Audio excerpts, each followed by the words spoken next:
Hi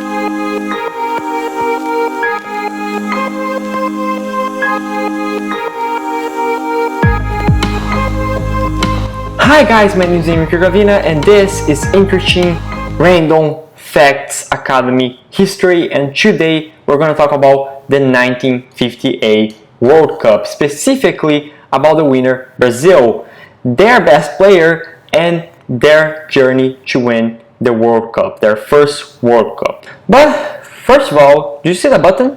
Yeah, the subscribe button. Click the subscribe button, because after you click the subscribe button, you're going to be a new subscriber to Interesting Random Facts Academy. And also, don't forget to turn on the bell button, that's when you receive notification of a new video, so it's also important.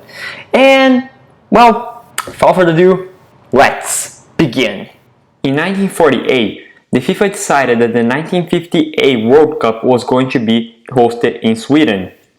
Unfortunately, after the 1954 World Cup, the FIFA lost 3 of its teams. Those 3 were the Belgian Rodolphe Saudrais, who died on October 1955, the French Henri Delanoë, who died in November of 1955, and lastly, the father of the World Cups, the one who showed up in all of our videos, even in the video that we made about the stock market in America. He showed it up. Yes, you know what I'm talking about.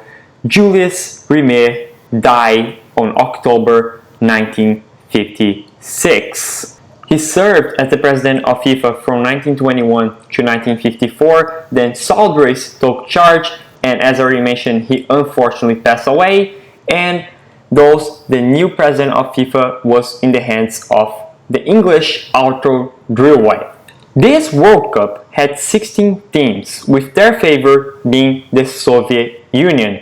The Soviets won the Olympics of 1956, made secret practice, which was very common at that time, had an amazing goalkeeper named Lev Yashin, and launched the first satellite to space. Wait, hold on.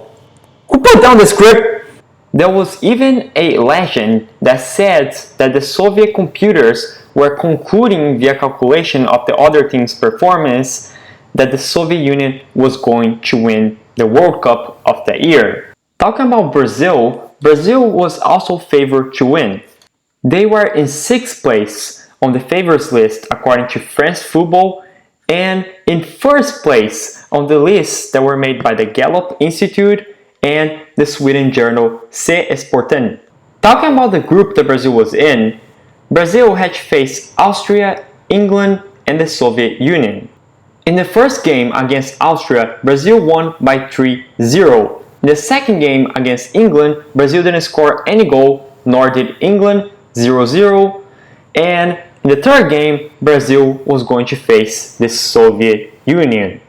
Fun fact was that it was the first time in that World Cup that the young 17 years old Edson Arantes do Nascimento, known as Pelé, and the crook-like player from Botafogo, known as Mané Garrincha, played.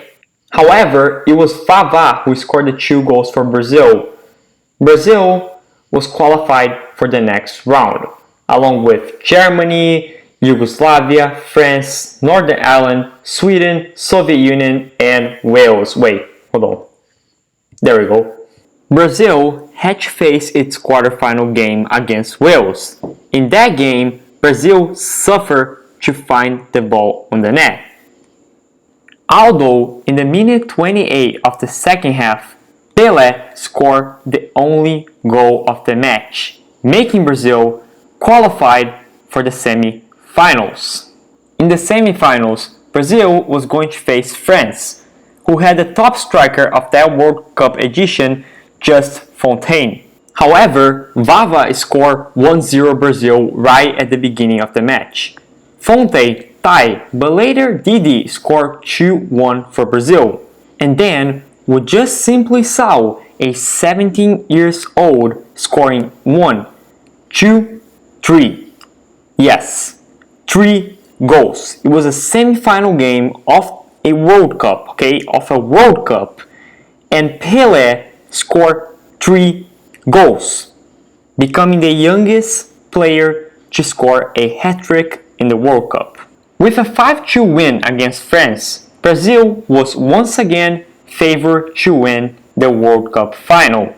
Although many Brazilians were still traumatized by the loss of 1950, which I made a video about that, so you can go later and check it out, give it a like, give it a comment, Anyway, another thing that could go wrong for Brazil was that they would face the host country, Sweden. Talking about the day of the final, the Swedes scored the first goal by Lidholm.